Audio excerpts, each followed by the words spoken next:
Hi, welcome to Behind the Badge. I'm Chief Alan Rodbell of Scottsdale Police Department. With me is Miss Chris Vasal, our community liaison. I like that, Miss. Hi, everybody. How you doing? So how we doing? Summer. Summer. Hot already. It really has been nice. Yeah. We've been Yeah, very that's lucky true. this year. I just wish we'd have a little more rain, but other than that, it's been great. And I guess what we want to talk about is kid safety. Yes, because we want to be very careful of the kids. The pool's open. You know, we have pools available here all year round in terms of just looking at and be careful safety and children around pools and being aware of that. But it just seems in the summer months maybe the kids have a different mindset about getting in and out of the pool, and you always want to make sure there's some sort of supervision out there. If kids aren't really great swimmers, and even then you have to still be careful. Absolutely, and to make sure it's proper fencing and all the things that you need to do to keep your kids safe. Not only your children, but remember there's neighborhood kids, and the kids invite kids that don't know your rules in your house, so just make sure that you supervise kids around water. Right, and then of course the kids are biking, they're walking, they're playing in the streets. This is the time of year where kids are out of school and they're very, very active. And we just want everybody to be very, very careful, as well as making sure the kids hydrate. Oh, that's very important. There's lots of issues in just being careful and safe during the summer months here in Scottsdale. Absolutely, and obey the speed limits in neighborhoods. If it's 25, then it's 25. It's not 40. Right. So, because you'll never know if there's kids are going to be out playing on the street or playing ball or whatever else they're doing. So. We talked briefly last time about the photo enforcement because there for a short while while our vendor was trying to comply with the decision made by the State Attorney General's office, the cameras were off. I know. And now they're back on again. You can tell people knew that the cameras were off, though. It's kind of funny. Well, they're back on again. I know. And we want people to be very, very careful and cognizant of the fact that the cameras are out there, the vans are out there. Never a reason to speed, but certainly be aware of the fact that we're back into photo enforcement. And that includes me. All of us. So what are we going to do today, Chris? Today we have two special guests. We have an area that we really don't talk much about actually on the PD, but they are an integral part of the police department, and they really serve a very important role in what we do. We have Carl Mailer and we have Doug Williams. Carl is from the Property and Evidence area of the department at District 1, and Doug is our senior photographer also at District 1. So welcome guys to our show. Welcome guys, good to have you here. You know, there's so many unsung heroes in our police department, men and women behind the scenes, and you just don't see that often. But without these guys out there doing what they do, we really wouldn't function well as a police department and provide as much great service to the community as we do provide. And so I guess I'll start off by asking you guys to kind of explain a little bit about your background in terms of how you came into police work, because you're not police officers, you're civilian staff, and talk a little about the services that you provide. Carl, we'll start with you, sir. Welcome. Thank you very much for having me here today. I have been here almost 17 years. Before that, I did a short stint in the Air Force. And before that, I was in college. I got a bachelor's degree in criminal justice. My father is retired police chief, and so I got into that mostly because of that. And basically what our unit does is we store all of the evidence that's related to a crime or a case. So regardless of what it is, it probably is in our warehouse. You know, we talk about evidence coming into our possession. There's quite a bit that comes in any given year in terms of things that have to be processed and stored, maintained for court or for returning back to the proper owner. And sometimes it takes a little bit of research to find out who that proper owner is. And so we have, I call it like a Costco-sized warehouse. It is big. Which is literally where our property evidence is kept. And fortunately, we got to build that a couple years ago because we had our property evidence just scattered all over the city in storage lockers everywhere that we rented out. Built this facility. Any idea how many years ago we built that facility now? We moved in 2009. 2009 we have about 16,000 cubic square feet. Okay. And we actually call it the mini Costco. Okay. And it's almost full at this point. I mean, I think that correct. Yeah, we really have. We have about 280,000 items in the warehouse. We average in about 3,000 items a month, and we average out probably 15 to 2,000 items a month out the door. That's been one of the issues with us, and we've actually last few years been trying to find a solution to identifying the things that we don't have to store anymore, either finding and identifying the folks that actually it's their property, or certainly finding out that things aren't needed for court anymore, which we can either destroy if it's contraband or sell at auction. And so that's a huge process we've been trying to go through to get stuff removed.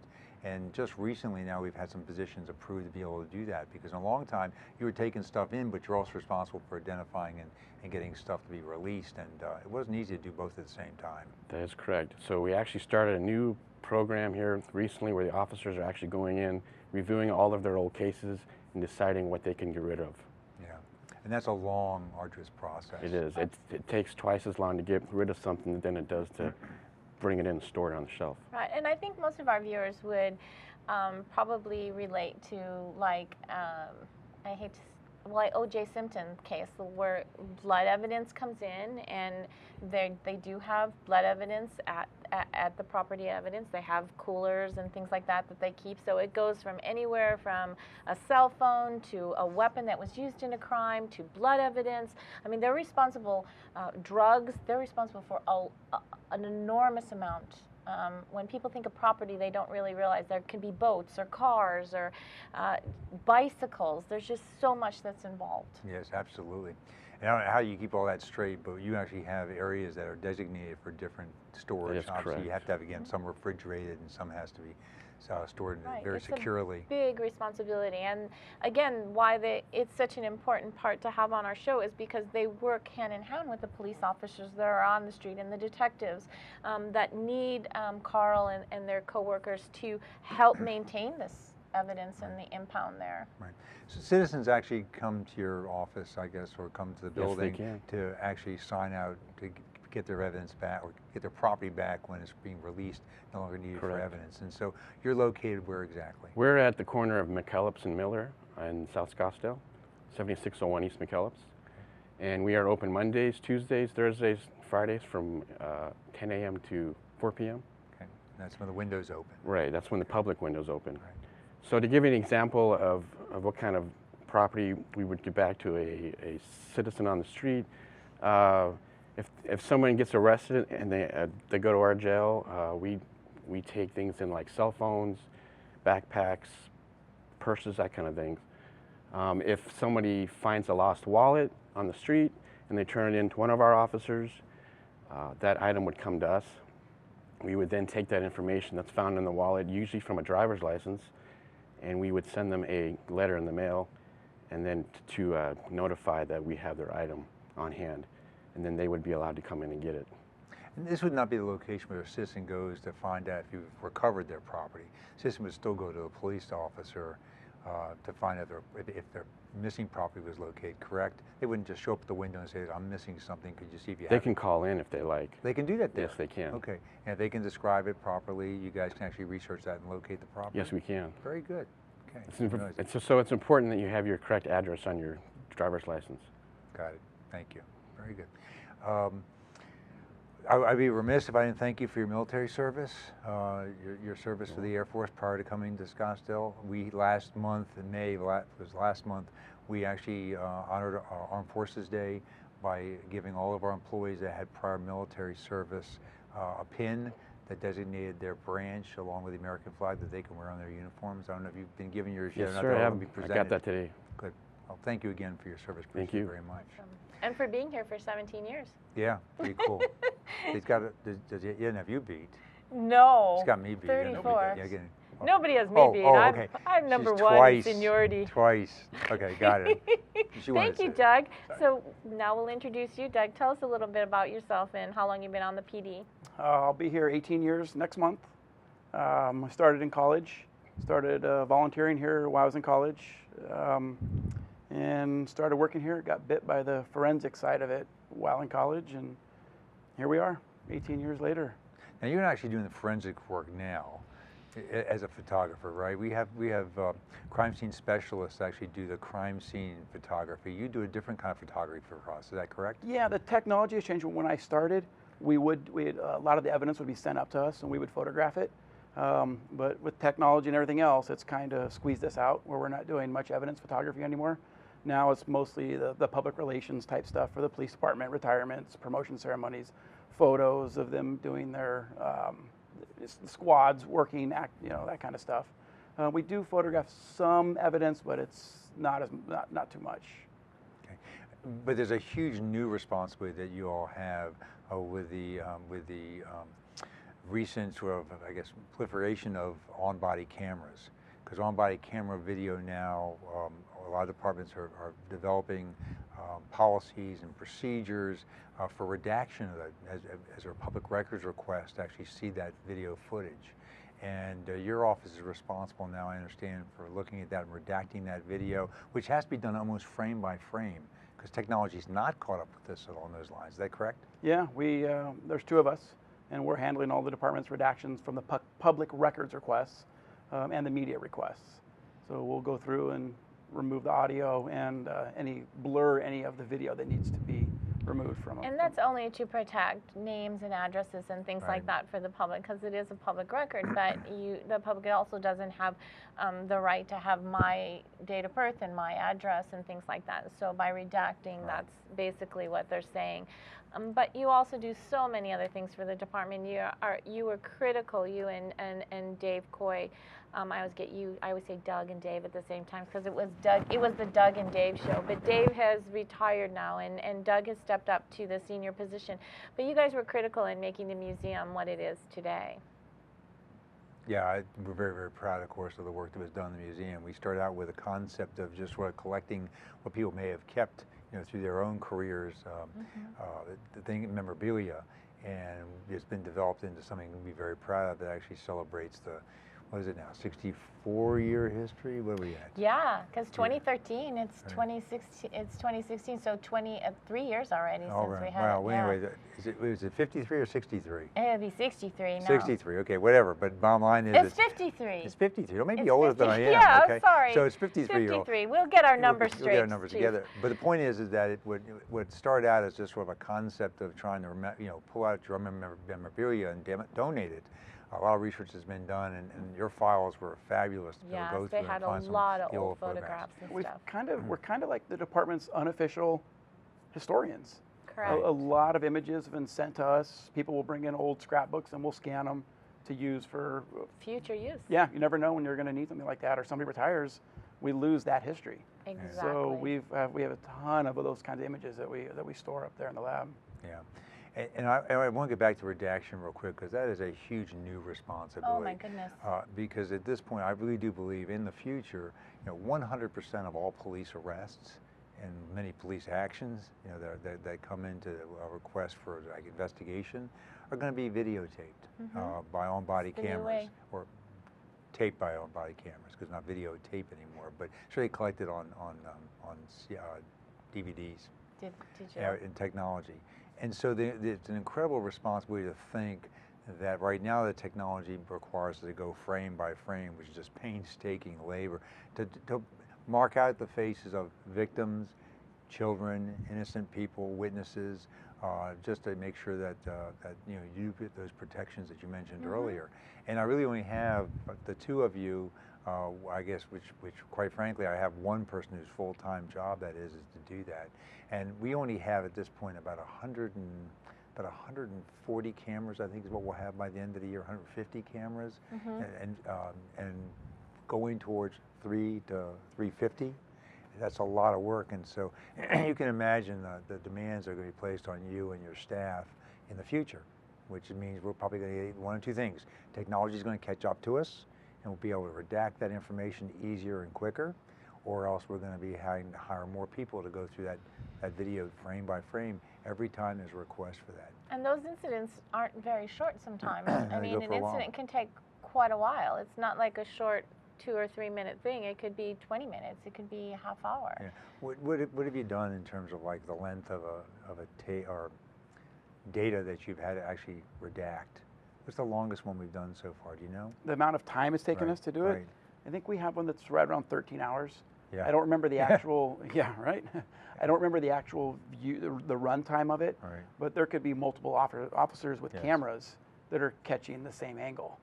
So, To that point, you're absolutely right. I mean, right now, 100% of the arrests will be on video, but a large percentage of the arrests will be multiple videos, because it isn't just one officer on the scene.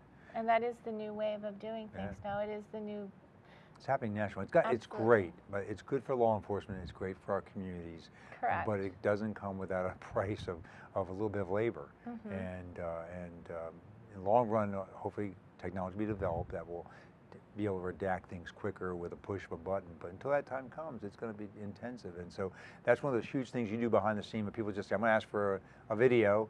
And it's like, okay, you're asking for a video, but who's involved in taking care of that?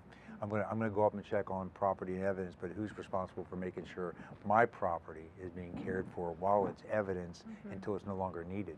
Right. And that's why I say sort of these are the folks that our folks at home don't necessarily get a chance to see. Behind the scenes, they're doing an awful lot of work to support public safety and also city assistance service. Right, and I think, you know, most people, as soon as they see a uniform, they know that that officer is doing his job or her job, and that incident may be over and the officer's off to somebody else. But what that officer just did there, how many people that affect inside the department, from the support team, to make sure that we live up to what we say we're going to do and do what we say what we should do. Absolutely. So I really appreciate. But I know, Doug, you've done a lot of things for SIPAs as well. You and Dave did the calendar for us for 4 years, which was awesome, and that was one of the funnest things. And it's funny because the one image that we have of the police hat, I mean, we were always so creative, but the police hat with the badge and the gloves, everything, from one photograph that has been used so many times in so many situations since that one photograph. So, you know, it's history again, and recording history and having that, and the image was so powerful that it's been used in so many different ways. Yeah, that was one of the fun things we get to do in the lab, is sometimes create something, you know, make us a nice image that we can use for the calendar. Okay, and what can you do? Yeah. So we'd use the badge and make a piece of art with that. Yeah, and then it was used so many other times. But they Yeah. also do all the photographs for all the employees as well, Yes. because that's very important. We all have IDs, and you also do that as well. Yeah, we'll do the portraits for all the police employees. We're also doing some of the fire department, some of the muckety mucks within the city, things like that. Yeah, and you do a lot of projects for the city as well, not just Yeah. the PD, correct? Yeah, the city doesn't have a photographer on staff.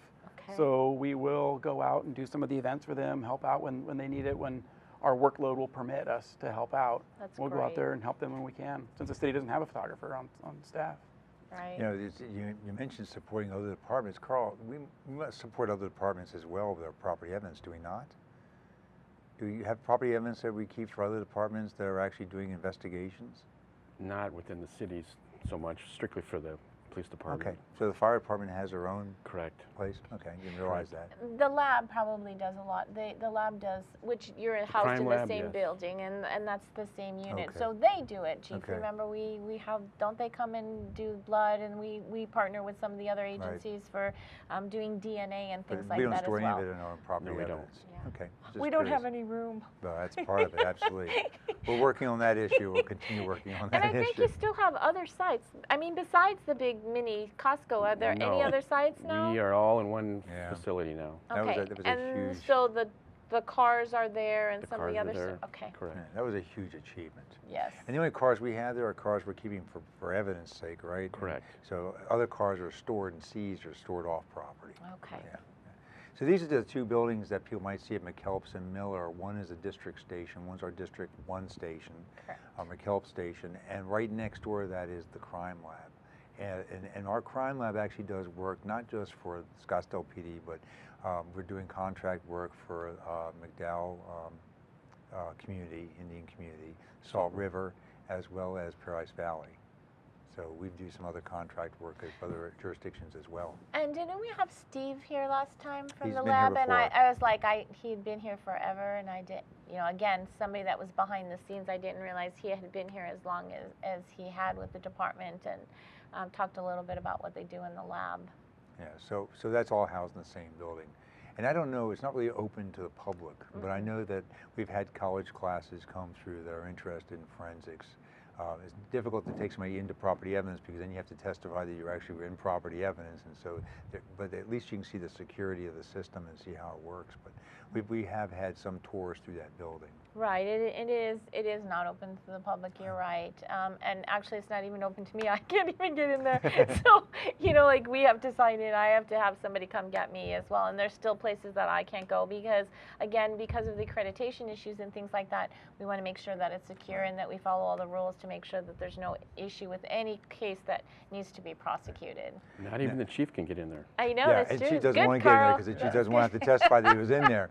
There's only We do- 8 people allowed in the warehouse. So. Yeah, we do some pop inspections as part of the actual accreditation process. We have to go in and do that, but we just ask them to take us to like follow one thing through to make sure that it's all accounted for, and then we can check off that we were there and it was done, but we're only there for official reasons. Right, and it's interesting that only 8 people do have access to that area. It is that secure of an area. Absolutely. Yeah, and that's all for court purposes and just maintaining evidence. Absolutely. Secured with alarms and cameras. Yeah. So thanks, guys. I really appreciate you guys both being on the program. Again, the guys behind the scenes that make this all work And all gals. run well. And gals too, but these are just guys. Yeah, but we do have guys and gals We have up there. gals as well. Thank you. She's going to keep me straight, that's for sure. But we do appreciate what you folks do for us. And all the help and stuff you do behind the scenes that make the organization run well. Service to community as well. They don't realize the services you provide until they actually need those services sometimes, but when they need the services, you guys are like top notch. I thank you both for being our guests. Thanks for having us. Thank you. We appreciate it. Well, that takes care of another month. Yes. Thanks for joining us behind the badge, and we look forward to seeing you again next month, and you guys just have a great summer and safe summer. Take care. Stay well. Bye-bye.